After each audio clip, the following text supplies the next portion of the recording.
हर खबर पर होगी आपकी पकड़। डाउनलोड कीजिए एबीपी लाइव ऐप। तो हमने कुछ दिन पहले एबीपी न्यूज पर आपको चीन के ऐप्स के फर्जीवाड़े की कहानी दिखाई थी। हमने आपको बताया था कि कैसे इन ऐप्स के जरिए करोड़ों भारतीयों का डेटा चीन के हाथ में जा रहा है। ऐसा ही एक ऐप है वीचैट, जिसे कल बैन कर दिया गया है। देखिए वीचैट का जासूसी करने का क्या तरीका है, हमारी इस रिपोर्ट से समझिए। वीचैट चीन की सबसे ज्यादा लोकप्रिय सोशल मीडिया ऐप है। 2019 के अंत तक वीचैट के चीन और दूसरे देशों में 115 करोड़ एक्टिव यूजर्स थे। वीचैट पर हर रोज 45 अरब मैसेज भेजे जाते हैं। ये ऐप चीन की सबसे बड़ी तकनीकी कंपनी टेंसेंट ने 2011 में बनाई थी। शुरुआत में ये सिर्फ एक बेसिक टेक्सटिंग ऐप थी, जैसी व्हाट्सएप है, लेकिन अब ये चीन के लोगों की लाइफलाइन है। इससे आप एक दूसरे को पैसे भेज सकते हैं, खरीदारी कर सकते हैं, अपने बिल चुका सकते हैं, टैक्सी, फ्लाइट और मूवी टिकट तक बुक करवा सकते हैं और होटल का रूम भी किराए पर ले सकते हैं। यानी वीचैट एक ऑल इन वन ऐप है। लेकिन अब यह वीचैट चीन के लिए जासूसी और सेंसरशिप का एक बहुत बड़ा हथियार बन गया है।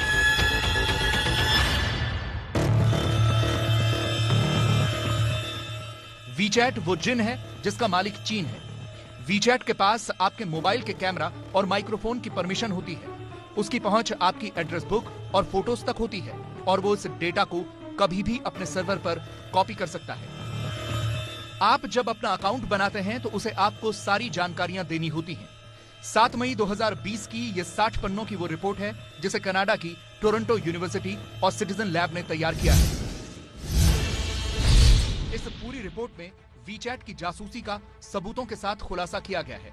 हमने ये पूरी रिपोर्ट पढ़ी और उसके बाद पता चला कि वीचैट के संदेश चीन में मौजूद सर्वर पढ़ते हैं। चीन के सर्वर तय करते हैं कि मैसेज डिलीवर होगा या नहीं। चीन की सरकार के खिलाफ लिखा जाने वाला संदेश डिलीवर नहीं होता। ऐसा कोई संदेश, वीडियो या फोटो जिसमें चीन के अहित की बात हो, वो वीचैट पर नहीं भेजा जा सकता। वीचैट ऐसे संदेशों पर यूजर को चेतावनी भी जारी कर देता है। यानी वीचैट पर भेजे जाने वाले हर संदेश की मॉनिटरिंग होती है। खास तौर पर पॉलिटिकली सेंसिटिव टॉपिक्स पर नजर रहती है। अगर आप कोई ऐसी जानकारी वीचैट पर शेयर करते हैं तो वो डिलीवर ही नहीं होगी। सिटीजन लैब के जांचकर्ताओं ने कुछ संदेशों के स्क्रीनशॉट्स अपनी रिपोर्ट में शामिल किए हैं। वीचैट पर कुछ चुनिंदा संदेश या तस्वीरें भेजने पर कैसे चीन की सरकार ने सेंसर लगाया हुआ है, इसका सबूत देखिए। चीन के एक यूजर ने एक इंटरनेशनल ग्रुप में एक रिपोर्ट की फोटो भेजी जिसे चीन के मानवाधिकारों से जुड़े वकीलों ने तैयार किया था। लेकिन ये तस्वीर ग्रुप में पहुंची ही नहीं, इसे ब्लॉक कर दिया गया। वो इस चैट में पूछ रहा है कि रिपोर्ट के कवर पेज की फोटोग्राफ मिली, तो सामने से जवाब आता है कि नहीं। साइबर एक्सपर्ट आदित्य जैन से इसे विस्तार से समझिए।